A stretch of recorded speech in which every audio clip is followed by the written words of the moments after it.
সাবেক প্রধান বিচারপতি এবিএম খায়রুল হক, যার বিরুদ্ধে আওয়ামী লীগের বিরোধী রাজনীতি যারা করেন তাদের অভিযোগ সুপ্রিম কোর্টের রায় টেম্পারিং করা, বিশেষ করে তত্ত্বাবধায়ক সরকার ব্যবস্থা যে বাতিল করা হয়েছিল সেই রায়টা এবিএম খায়রুল হক যখন দায়িত্বে ছিলেন তখনই এসেছিল সেই অভিযোগ। কিন্তু সেই অভিযোগে কোনো মামলা দায়েরের ঘটনা না ঘটিয়ে ২৪-এর যে আন্দোলন সেই আন্দোলনের হত্যা মামলায় তাকে আসামি করে মেটিকুলাস ডিজাইনে এই বয়োবৃদ্ধ ৮০ বছরের ঊর্ধ্বের একটা মানুষ, যিনি একা একা ঠিকভাবে চলতে পারেন না, নিচু হয়ে কোনো ভারী জিনিস তুলতে পারেন না, সেরকম একজন মানুষকে কারাগারে বন্দি করে রাখা হয়েছে। সেটা নিয়ে বিস্তর সমালোচনা হতে আমরা দেখেছি বিগত দীর্ঘ সময় ধরে, কিন্তু সেই সমালোচনার কোনো ধরনের কোনো সুরাহা হতে দেখিনি। এর আগে তার একাধিক মামলায় জামিনের ঘটনাও দেখেছি।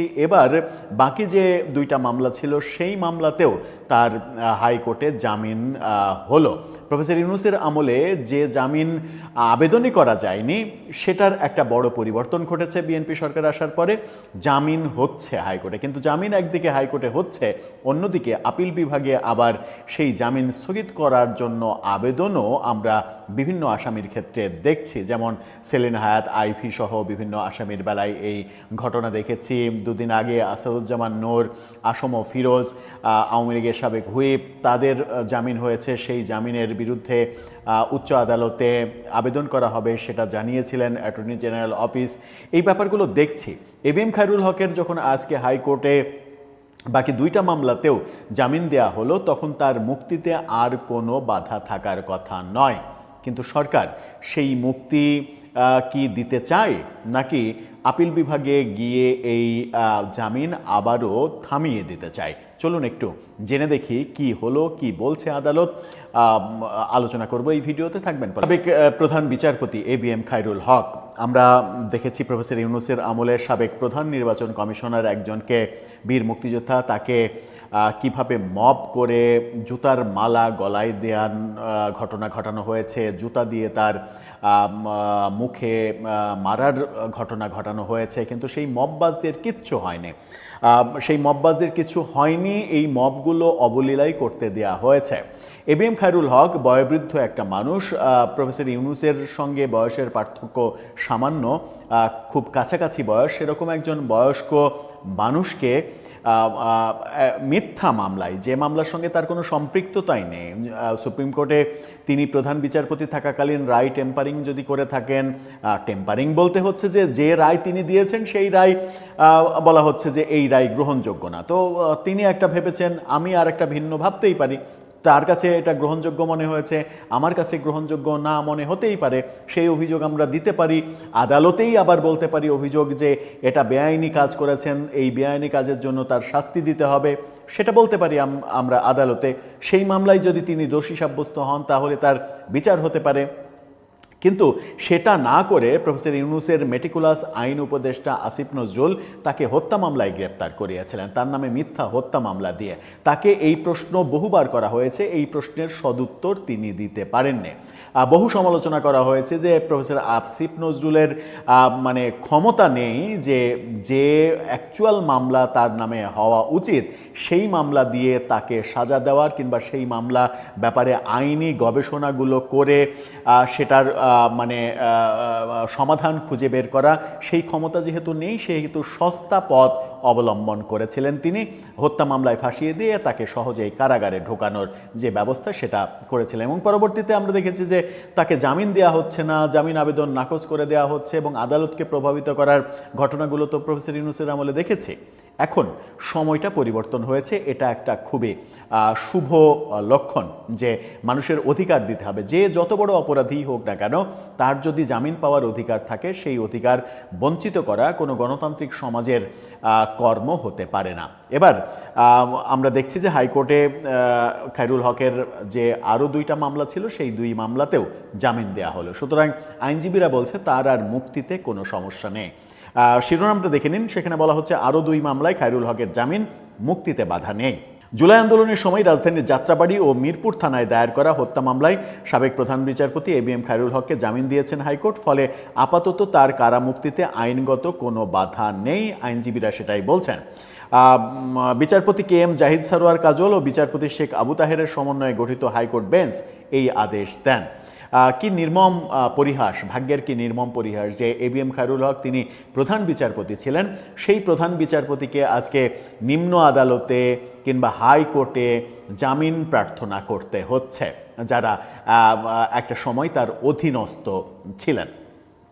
আদালতে খায়রুল হকের পক্ষে শুনানি করেন জ্যেষ্ঠ আইনজীবী মনসুরুল হক চৌধুরী, অ্যাডভোকেট মোতাহার হোসেন সাজু এবং অ্যাডভোকেট মোহাম্মদ জাহাঙ্গীর হোসেন। এর আগে গত 28 এপ্রিল জুলাই আন্দোলনের সময় যুবদল কর্মী হত্যা, তত্ত্বাবধায়ক সরকার সংক্রান্ত রায় জালিয়াতি এবং দুর্নীতি দমন কমিশন দুদকের দায়ের করা 5 মামলায় হাইকোর্টের দেয়া জামিন বহাল রাখেন আপিল বিভাগ। অর্থাৎ হাইকোর্ট যে জামিন দিয়েছিল সেই জামিন আপিল বিভাগে আবেদন করা হয়েছিল বাতিল করার জন্য, কিন্তু আপিল বিভাগ সেই জামিন বহাল রেখেছেন। সুতরাং এই যে বাকি 2 মামলায় আজকে জামিন দেওয়া হলো, তার আর কারামুক্তিতে কোনো সমস্যা থাকার কথা নয়। কিন্তু প্রশ্ন এখানে যে এই 2 মামলার ব্যাপারেও নিশ্চয়ই আপিল বিভাগে যাওয়া হবে এবং আপিল বিভাগের কি রায় হবে সেটার উপরে নির্ভর করবে তার মুক্তি হবে কি হবে না, কিংবা আবার পরবর্তীতে নতুন কোনো মামলায় তাকে শোন অ্যারেস্ট দেখানো হবে কিনা সেটাও একটা বড় প্রশ্ন। প্রফেসর ইউনূসের আমল হলে একেবারে নিশ্চিত করে বলা যেত যে আপিল বিভাগ যদি এই জামিন বহাল রাখতেন তাহলে তাকে নতুন কোনো মামলায় শোন অ্যারেস্ট করে কারাগারে রাখার মেটিকুলাস বন্দোবস্ত করা হতো।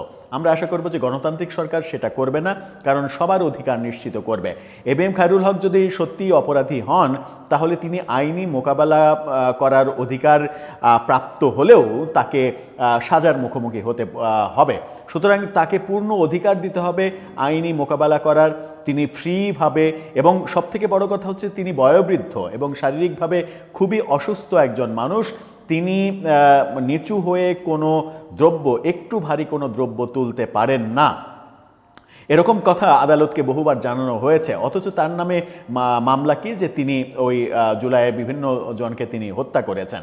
যে ব্যক্তি মানে নিচে থেকে হাফ কেজি 1 কেজি ওজনের জিনিস তুলতে পারেন না, সেই ব্যক্তি 6 থেকে 8 কেজি ওজনের রাইফেল উঁচা করে সেটাকে ঠিকভাবে এম করে, আহ্নিক করে, নিশানা ঠিক করে কোনো মানে একাধিক বেশ কয়েকজনকে মেরে ফেলছেন।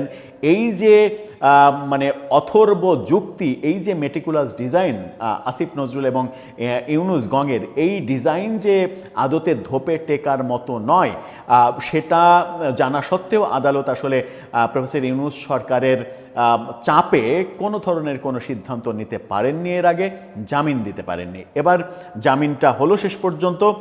হাইকোর্ট তাকে জামিন দেয়া হয়েছে। গত বছরের 24 জুলাই ধানমন্ডির বাসা থেকে তাকে গ্রেপ্তার করা হয়েছিল। তারপরে আমরা দেখেছি যে তার বিরুদ্ধে একের পর এক 7টা মামলা দেয়া হয়েছে।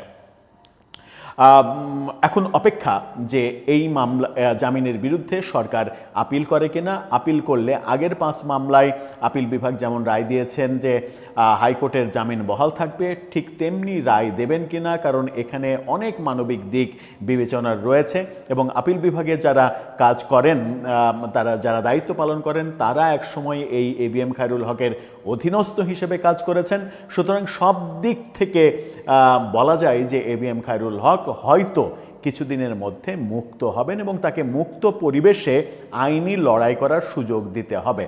তিনি প্রমাণ যদি করতে পারেন তিনি নির্দোষ, তাহলে সাজা পাবেন না। আর যদি তিনি প্রমাণ করতে ব্যর্থ হন তাহলে তিনি সাজা পাবেন, কারণ আইনে কেউ তো আইনের ঊর্ধ্বে নয়। সে ব্যক্তি যদি দোষী হন, তার যদি দোষ থাকে এবং সেটা প্রমাণ হয় সাক্ষী প্রমাণের ভিত্তিতে, ডকুমেন্টসের ভিত্তিতে, তাহলে তাকে সাজা ভোগ করতে হবে। তিনি তো আর মানে দেশান্তরী হয়ে যাচ্ছেন না এই বয়সে নিশ্চয়ই। দর্শক, আপনার কাছে কি মনে হয় কোন দিকে যাচ্ছে?